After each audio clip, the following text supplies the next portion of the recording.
Kung masasabi mo, may pera talaga sa Pilipinas, paano mo ma-justify na meron pa rin mga mahirap ng mga tao? Marami lang talagang taong tamad. Tapos, ginagawan tamad. May 4Ps tayo sa government. Bakit binibigyan ng pera yung mga taong hindi nagtatrabaho? May tao kasweldohan mo pero hindi mo, o kahit wala kang gawin, bibigyan kita. Magtatrabaho po ba yan? Masyado natin binibida for the poor, mga slogan ng politiko, lagi for the poor, for the poor, for the poor.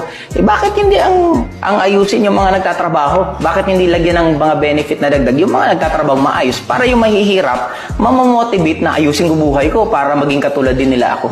Eh laging yung mahirap, binibigyan ng bahay, binibigyan libreng tirahan, imbis yung nagtatrabaho sana ang bigyan na lang, eh ngayon, lalo yung mahirap, magiging mahirap na lang ako.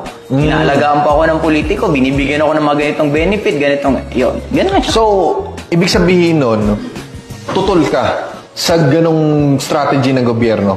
Paano matututo ang isang tao kung ibibaby mo? Sa Diba bagay. parang ako, may anak ako. Anak ko pag nadapa, stand up. Yung noon na magulang, ay, kawawa, ganun. Ako hindi, pag nadapa, tayo. Hindi matututo ang isang tao kung ibibaby mo.